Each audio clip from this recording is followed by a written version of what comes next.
बिस्मिल्लाहिर्रहमानिर्रहीम। प्यारे बच्चों, अस्सलाम वालेकुम। गौहर पब्लिशर्स की जानिब से खुश आमदीद। हमारा स्लोगन है redefining the geography of education through digital resources for conceptual learning. मेरा नाम साजिदा नूर है।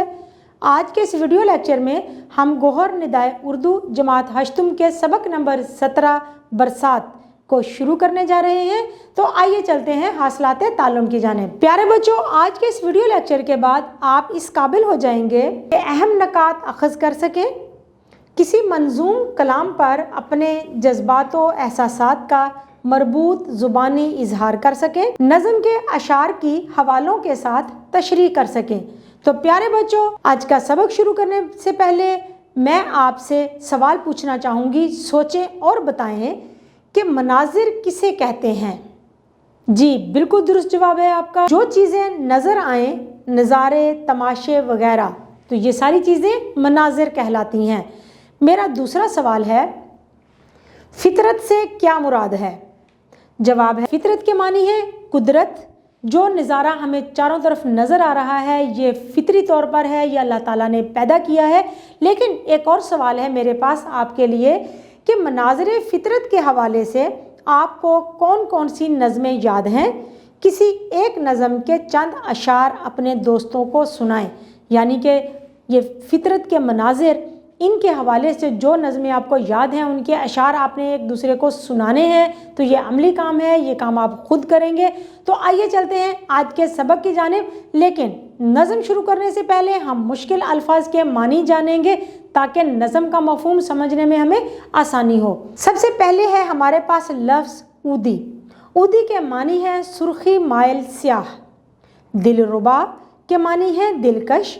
बगोले, गर्दबाद, जलथल, वो ज़मीन जो पानी से ढक जाए, यानी कि चारों तरफ हमें पानी ही पानी ज़मीन पर फैला हुआ नज़र आए।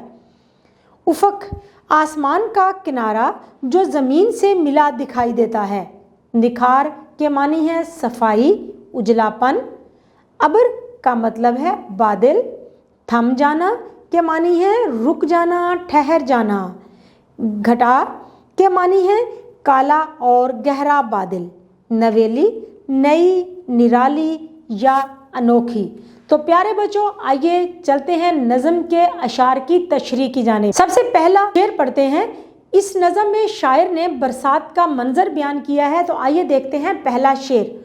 लो घटा वो उफक पे छाने लगी, बिजली छुप छुप के मुस्कुराने लगी। ये शेर नज़म बरसात में से लिया गया है। इस नज़म में शायर खुशी मोहम्मद नाज़िर बड़े खूबसूरत और सादा अंदाज में बरसात का मंजर पेश कर रहे हैं कि देखो उस तरफ आसमान पर बादल छा गए हैं।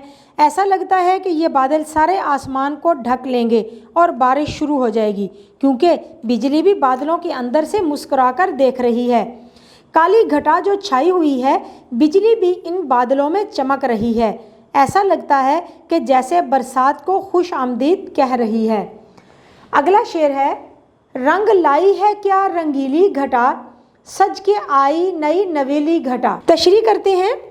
इस शेर में शायर काले और गहरे बादलों का बड़े खूबसूरत अंदाज में जिक्र कर रहे हैं कि आसमान पर छाई ये घटा बहुत खूबसूरत रंग लाई है। सूरज की किरणें इन बादलों में से कहीं कहीं झांकती हैं तो बादल रंगीन भी दिखाई देते हैं और ऐसा लगता है जैसे नई नवेली घटा सज बनकर बाहर निकली हो। शायर ने बहुत खूबसूरत मंजर कशी की है। बादल आसमान पर रंग बखेरे हुए हैं। अगला शेर है, काली काली वो नीली नीली घटा, ऊदी ऊदी वो पीली पीली घटा। तशरीह करते हैं। इस शेर में शायर आसमान पर छाई हुई घटा की खूबसूरती बयान करते हुए कह रहा है कि ये घटा सिर्फ काले और गहरे बादलों पर मुश्तमिल नहीं है, बल्कि सूरज जो बादलों के पीछे छुपा हुआ है उसने इन बादलों को कई रंग दे दिए हैं।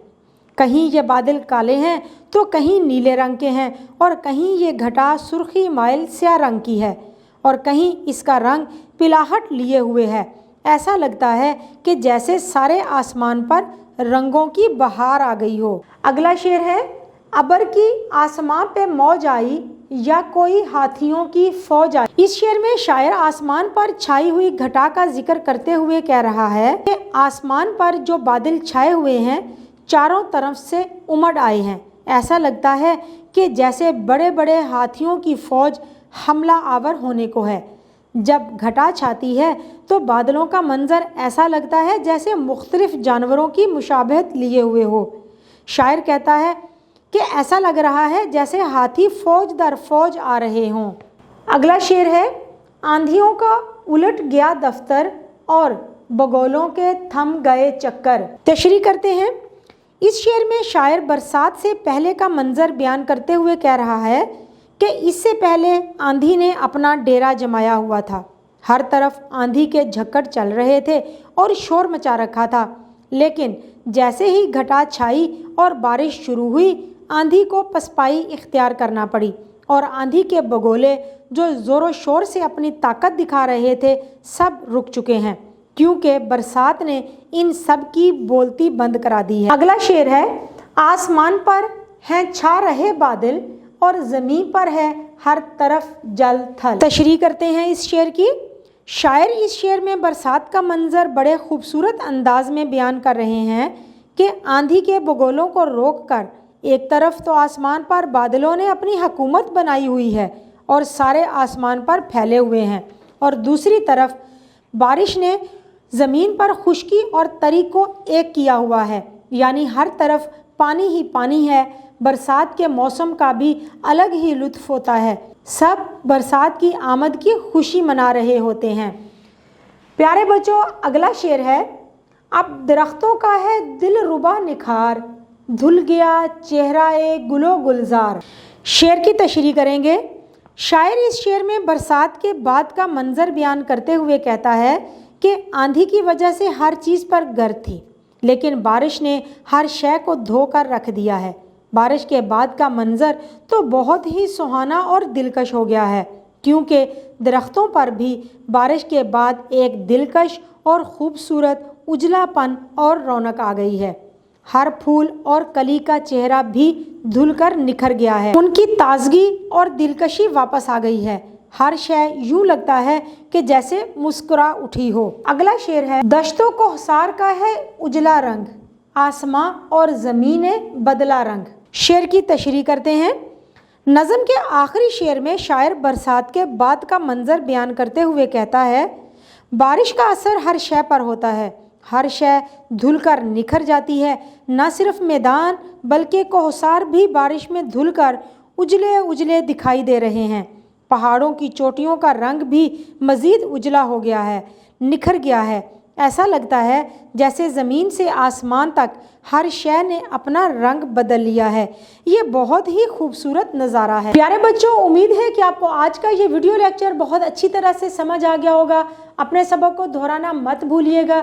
انشاءاللہ اگلی ویڈیو میں اگلے لیکچر کے ساتھ پھر ملیں گے، تب تک کے لیے اللہ حافظ۔